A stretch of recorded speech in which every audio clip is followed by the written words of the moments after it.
Hi, Angie. Thank you for joining me today. Hello, good morning. So, we just wanted to talk a little bit about some of the work that you have been doing in your congregation.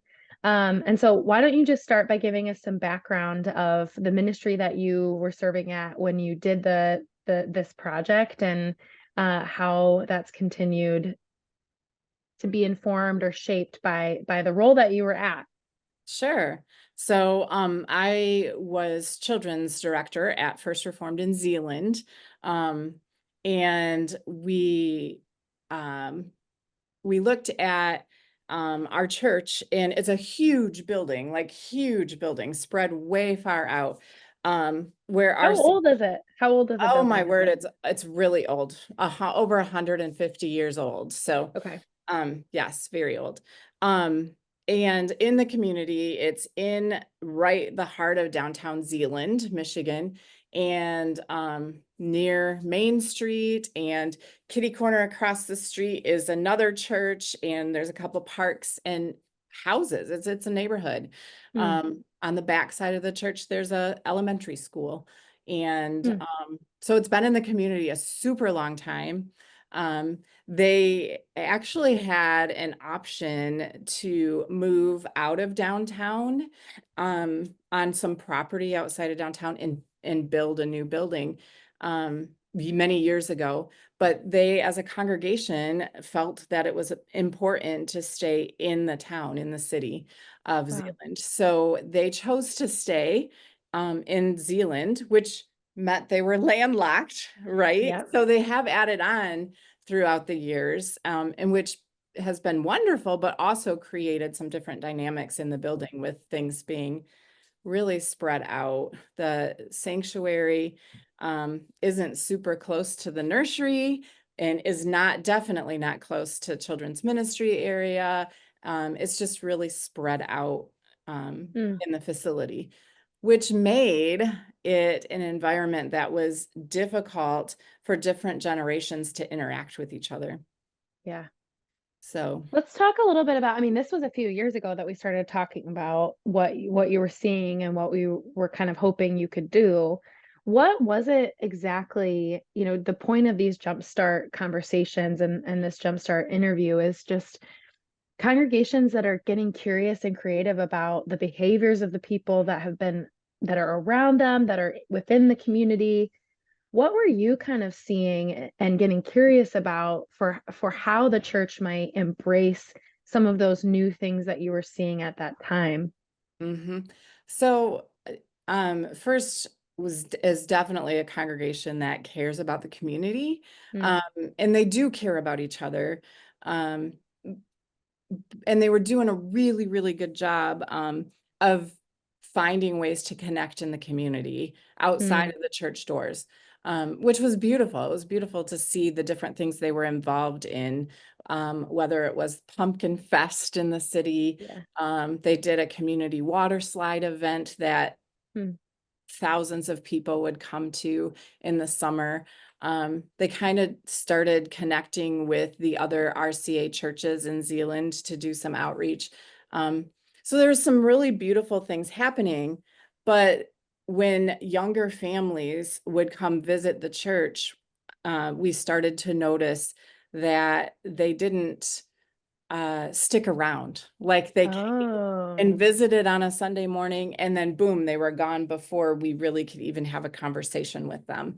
And we're talking younger families that wouldn't have kids old enough to participate in Sunday school yet. So toddlers and babies.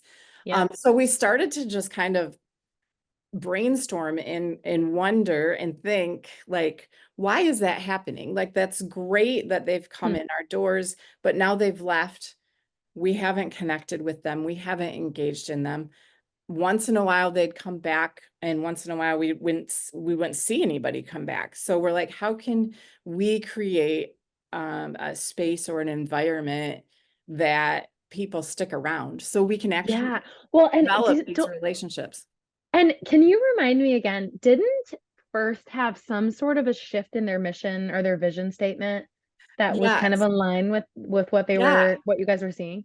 Yeah, it was actually really beautiful because it was to serve local families and invest in the next generation, Mm, which was part of making disciples who make disciples. But yeah. what was beautiful is their vision and mission was to embrace that. But Mm, we didn't have space that yeah.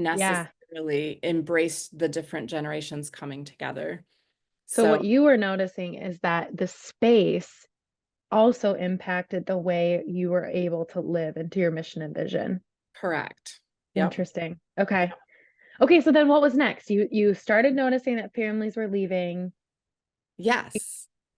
They weren't hanging around, they weren't sticking around. So we actually connected with two families that did come back Yeah. occasionally. They didn't It's come back so hard. Yeah. consistently, but and as we started to engage in them, we just started asking them questions. I'm like, okay, this might be awkward, but is it okay if we ask you some of these questions? Like, Yeah. why don't you and other young families stick around? Like, you come to the worship service, drop your kids off at the nursery, and then you pick your kids up from the nursery and you're gone. You're just out of Yeah. here. Yeah. Um, and so we just started having some like heart to heart conversations. Let's go out for coffee and just talk about this. And in the course of those conversations with those families, they're like, well, the space, like we pick our kids up from the nursery, and that's great. You guys serve coffee, it's wonderful. But there's no place for me with my toddler and baby Mm, to like just hang out. And there's nothing yeah. for my toddler or baby. The nursery's way down the hall. So like there's nothing for our toddler or baby to even engage in that space. And so it's easier to just pack up and leave and go home. And that's what we're doing. We're going home. And that doesn't mean we don't want to have those conversations, but it's hard, it's difficult, it's challenging. I I can't engage in those conversations because I'm watching my toddler pull on somebody else that Yeah. Yeah. and they're fumbling, Yeah. and things are spilling, and it's just not a easy space to have families hang out. And so we listen to that and we're like, Mm, okay, what can we do? Like, yeah, that's definitely a true statement. Our nursery is way down the hall. It's not close to like just kind of keep an eye on your child in the nursery. Well, you have coffee with other generations. yeah. So Yeah. yeah. Mm. Okay, so then how did you, I mean, you had kind of had a sense going in that you knew that this front entrance space needed a little bit of a glow up, if we call it that. Yes. Because that was the space, right, that they were kind of going Right. in and out of. Yep. So talk to us a little bit about the space before you guys decided to invest in it. Yeah. So the space, it in some ways was great because it was this big open space. Hmm. Um, but it was a space that was nice to serve coffee, Yeah. stand around and engage in some conversations. There were a couple of chairs for some older people to be sitting at, which was phenomenal. That's great. But there just wasn't a space that people would just sit down and have these intergenerational, natural, organic conversations, Yeah. Yeah. um, which are so important. I mean, all of the research that I had been reading was that faith that sticks with kids is when generations can mold and mix together and develop Yeah. those relationships. And so if you don't have a space where you have kids way upstairs or a nursery way down the hall or the youth ministry way in a different location, you don't have this nice space for people to just actually sit down and Yeah. have a cup of coffee and engage in those genuine conversations that just naturally will flow when you have an environment and atmosphere and space that creates that. Yeah. Yeah. Yeah, and I think you had also said to me when we talked about this, there was like the mailboxes that Yeah. you hadn't used in ever, maybe in the last few years. Yeah. Yeah, there were mailboxes. They had moved those down the hall towards the Okay. nursery. So yeah, Okay. and then a space there was also like in the nursery, this is kind of, I'm sure many churches have this, to be honest. In the nursery, there was a space that would be a room for sleeping babies, Oh yeah. where babies could sleep. And that part of the nursery actually went, the wall went into the hallway. And so one thing that we also really realized was we don't have many resources for all generations to Hmm. learn and read about how um, faith interactions with each other, whether it's grandparents and grandchildren, or parents and the kids, or maybe it's me as an adult child and going through life with an older parent, like all those different dynamics that are real life things that happen, but we didn't have resources, Christian resources for families. So we started brainstorming because most kids honestly don't nap in Hmm. the church nursery anymore. Yeah. And we had two rooms actually. One room was more set up for a nursing mom. But we're like, could we put, there's enough room in that room to put like a pack and play so we could have a baby sleeping and and do a nursing mom. So we actually, through this process of the renovations grant, um, brainstormed, could we put a door and, block off the wall into the nursery, but put a door in the hallway close to the nursery where people walk by this, all families walk by this because they're walking by it on the way to children's ministry to pick up their kids after Sunday school, or to youth ministry where the youth are, or to the nursery. Could we create a space that was a resource room for all generations in our church? Um, Yeah. so that was something that came out of it too, after looking at all of the space. Um, I love it. I love how it perfectly embodies, like it's like you took research and data, you took like the space that you had, and it wasn't, you weren't doing like a major tear down, but you were just saying, how can we shift what we have to use it for the actual like goals and mission and vision that we have. I just think right. that's so cool. There was one other thing that I'm reminded of that you said, and I hope this doesn't get you in too much trouble, but you had talked about how there was like two dusty tables in that space too, where it was like um a discipleship table maybe, and an outreach table that just hadn't been used. Oh, yeah. So yeah, in that space, the lobby narthex space, there was actually a missions board, which I, I think many years ago was probably this really cool, phenomenal thing. Yeah. It kind of just got in the background and wasn't updated as much as it could be. Um, Mm, and so in looking at that space, we're like, how could we freshen that up? How, we still want to, missionaries, that's important to first. And how can we make that space fresh and new, updated, so that it's not something people look past anymore. yeah.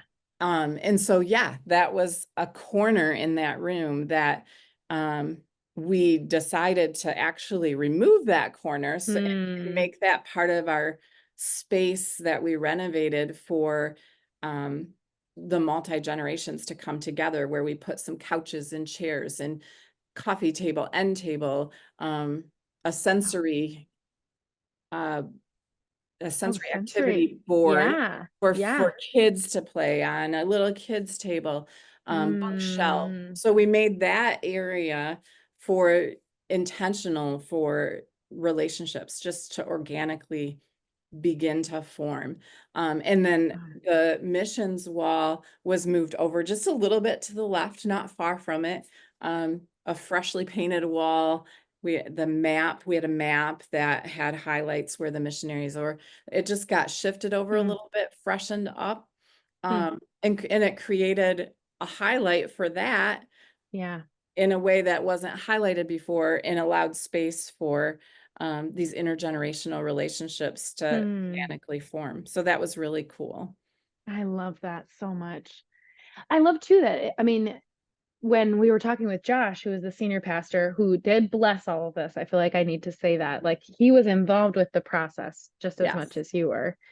Um, he said to me, it kind of boosted this energy even with the other committees who were kind of looking at or thinking through how do we help people know what we're up to? Mm-hmm. Which I think again, that just points to when we try something new, it unintentionally has like this ripple effect of inviting other parts of the faith community to think differently about how they do what they do. Oh, for sure. That definitely had an impact on First, for sure. Yeah. Awesome. Yeah. So then let's talk about like when the new space was revealed. Hmm. What was that experience like for the people in the church? You know, anytime there's change, there's always this, what's happening? What's going to happen? Yeah, Are we there is. gonna, just this caution, little bit of caution type of a thing. But in this instance, yeah, there was a little bit of that, but we announced ahead of time that we had received this grant. We shared as much as we could. It's hard when you're renovating a space. We had a few diagrams, but Yep. you you get an idea of what it's going to be, but you just don't know it until things start happening. So there was some buzz and excitement, but also this little Mm, bit of like, okay, what is this going to do to our space now? yeah, yeah, Then when it was done, and that first Sunday that everybody came in, it was just beautiful to see the reactions of everybody, and even before the worship service, that space was being used by multi yeah. generations. So That's to awesome. see something like that happen, and then to see it really immediately accomplishing some of the things that we were really wanting to accomplish by going through this renovation process, um, that was beautiful. Like, Yeah. and people were excited, and it just it felt like this new life and energy. Um, yeah. And after the church, you just, grandparent age people sitting on the couch with a young mom and dad, and the kids interacting and engaging with the items we had there for the kids, and just the conversations that began Yeah. was phenomenal. And it's still happening. I had a conversation with Nikki McCleary, who's their new children's ministry director, and she said almost the same exact thing. Like, it's just so wonderful to watch people who wouldn't normally make connections be able to meet each other in this shared space. So Yeah. it's, to me, it's just amazing. Like, you can maybe have this heart and passion as a person to engage in other generations, but the space can sometimes be a hindrance to that. Yeah. And so making the space an atmosphere such, like, it just boosted some of that energy that people had to engage in intergenerational conversations. Oh, I love it. I do want to, I mean, we've kind of hinted at it on this call that you have now changed roles into a discipleship position at another church. But I'm Mhm. curious about if your experience in doing this work kind of helped bring some greater clarity of, yeah, I am not, when I hear you talk about it, you were not just doing children's ministry work. You were really doing a discipleship work that was kind of poking and prodding at here's our mission and vision. We know that this is who we are. And then how can we help the whole community live into this vision so that we're really investing? I mean, I don't want to make any assumptions, but I'm just curious if you can reflect a little bit. Did anything about that process kind of give you some clarity about your vocation and your shift into Mm, discipleship? mm. Yeah. So yeah, the process actually for the renovation grant, for those that aren't a part of it or those that have been a part of it, they know that you watch a bunch of videos and you have a team that you discuss these videos. And the videos were such great teaching in a time to reflect, like intentionally reflect on the church where where I was serving um at first on, what are the traditions and what are the sacred cows in this church and in this environment. And yeah, honestly, like I did learn a lot through the process. And it encouraged me, honestly, like in how important it is to look at whatever church you're serving in or at, like to look at the church as a whole. Don't just look Hmm. at one little part of it and think, oh, we just have to work on youth ministry, or we just have to, like, how can we all look at the whole church together and our community in which we're living and what our needs are in the community, and the environment and space of our community is really Yeah. important too. Um, and then hone in on how do we as a church, or how do I in ministry, or myself as a member of this church, Yeah. how do I engage in that whole big picture and make Hmm. the biggest impact we possibly can for Jesus Christ. So yeah, that Hmm. was cool. Angie, thank you so much. This is just an incredible story, and I'm so grateful that we get to share it with the broader church. I just pray and hope that it continues to be a blessing, and I know that you are going to continue to be a blessing at in your new role at Zion. So thank you so much, Angie. We're grateful. Thank you. Thanks for this opportunity. It was actually a really cool process and really cool to see what Cool. happened. So Yeah, yeah. glad. Thank you.